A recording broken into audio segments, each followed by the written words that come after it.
Okay, we're doing section 5.4, which is exponential functions. Find the derivative and the integral of both. So first, we're just going to be solving regular exponential functions. Just a little refresher from pre-calculus. If I want to solve for the x that's in the exponent of an exponential function, I have to take the natural log of both sides, because the natural log and e cancel each other out. So on the right side, ln e, that just cancels. We just have x plus 1. And then x is equal to ln of 7 minus 1, which is about 0.946. Either one if you want to leave it in the accurate terms of the ln 7 minus 1, or if you want to round decimals, that's fine too. Okay, and then down here, again, e and ln cancel, so since it starts with an ln, we have to e, which means that we're going to have everything raised. E raised to the ln power and e raised to the 5th power. So on the left side, those two cancel. 2x minus 3 equals e to the 5th. 2x equals e to the 5th plus 3. X equals e to the 5th plus 3 divided by 2, or 75.707. Again, either one exact or rounded. Just refreshers with exponents. If we have e to the a times e to the b, we raise it to addition, e to the a plus b. And if we have division, e to the a divided by e to the b, it's subtraction, e to the a minus b. Okay, now we're getting into the derivatives. The derivative of e to the x is the easiest derivative to remember. It's just e to the x. And if we have e to the u, so there's a whole function in the exponent, it's e to the u times the derivative of the exponent, which is our first example A. We do have more than x in the exponent, so our derivative is e to the 2x minus 1 times the derivative of 2x minus 1, which is 2. And I would prefer you rewrote it this way. Okay, next one. It might be helpful to rewrite as negative 3x to the negative 1 when you take the derivative of that exponent. So e to the negative 3 over x times the derivative of the exponent, which I rewrote it over here so it helps us see, 3x to the negative 2nd. 3 over x squared times e to the negative 3 over x.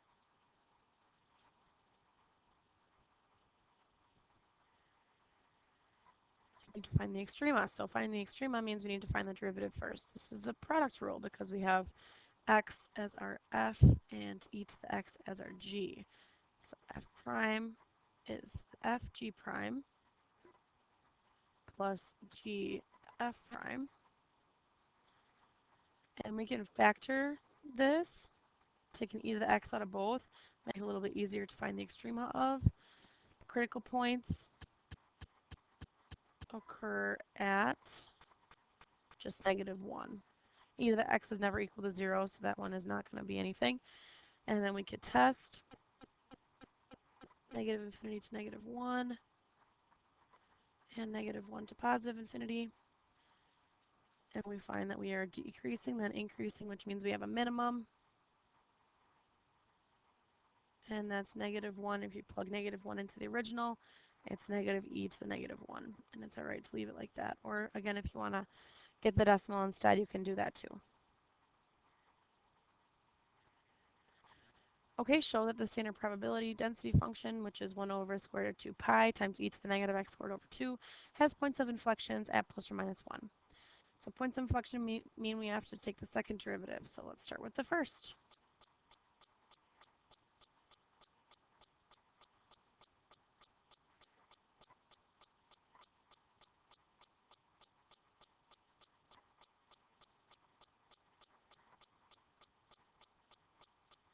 Okay, there's the derivative of the first. And then we need to take the second derivative, which would be a product rule because now we have two different functions. First one we can do as negative x over 2 pi, and the second one is e to the negative x squared over 2. So f g prime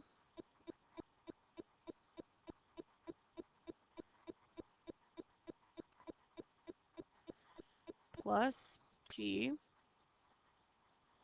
f prime.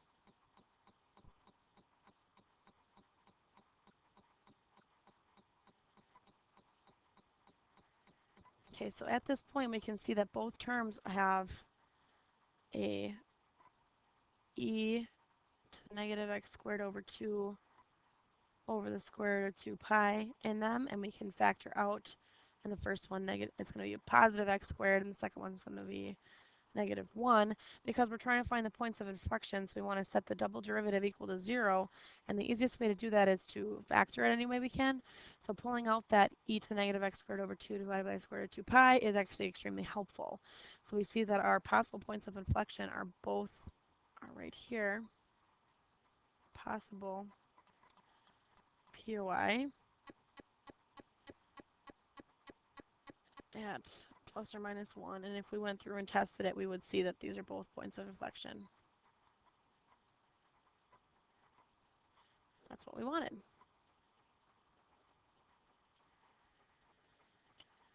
The number y of shares traded in millions in the New York Stock Exchange from 1990 to 2002 can be modeled by this function where t represents this year with t equals 0 corresponding to 1990.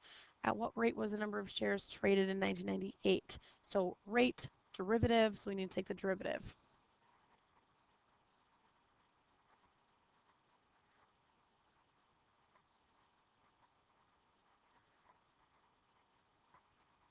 This simplifies to 6,973 e to the 0.1902t. And then we're going to plug in t equals 8.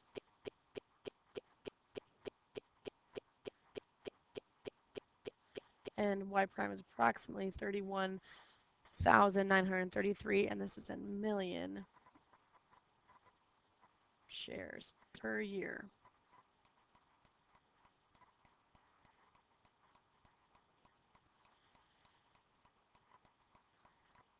Okay, let's get into the integrals. The integral of e to the x is just as easy as the derivative. It's e to the x plus c, and the integral of e to the u is also e to the u plus c. So we will probably have to be doing some u substitutions, but these are pretty simple integrals. In this one, our u is going to be the exponent, and that's generally going to be that way. So du is 3 dx. Since there's no 3 in the original, we have to divide by 3. So now we're taking the integral of e to the u du, which we just found out was just e to the u. And then we're going to put the u back in.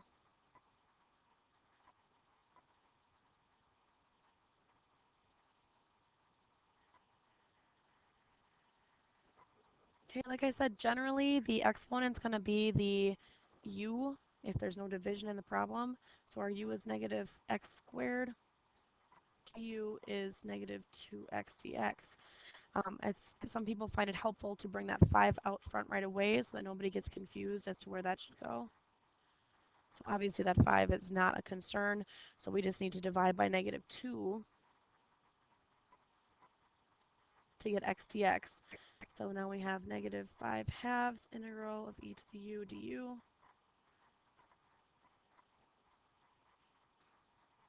plus c, which is negative 5 halves e to the negative x squared plus c.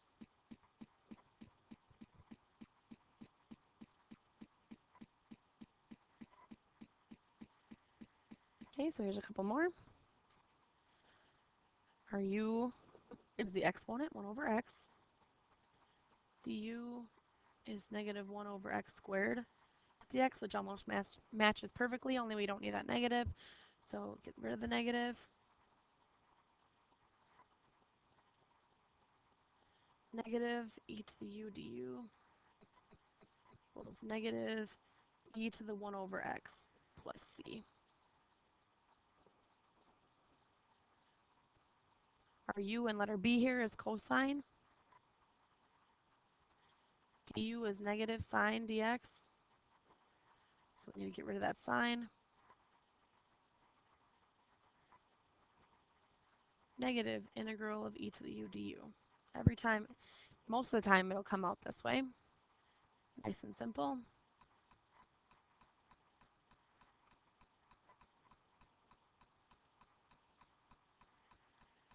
Okay, we have a few more to integrate. Okay. First one. Well, u is negative x. So du is negative 1 dx. We get that negative 1 out of there. So negative integral e to the u du. We can change all of our variables back once we're done, so I'm not going to change the limits right now. Negative e to the negative x plus c. But we're not doing the plus c's because we have limits. Evaluated, whoops. E to the negative x evaluated from 0 to 1, which is 1 minus 1 over e, or 0.632, either one.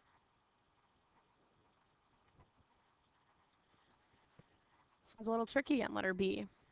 Our u is the bottom. Du is ex dx, which matches perfectly. So we have the integral of 1 over u du. So it's not quite the same as our last ones where we're having the integral of e to the u every time. This one is 1 over u, which is natural log, absolute value of u, plus c.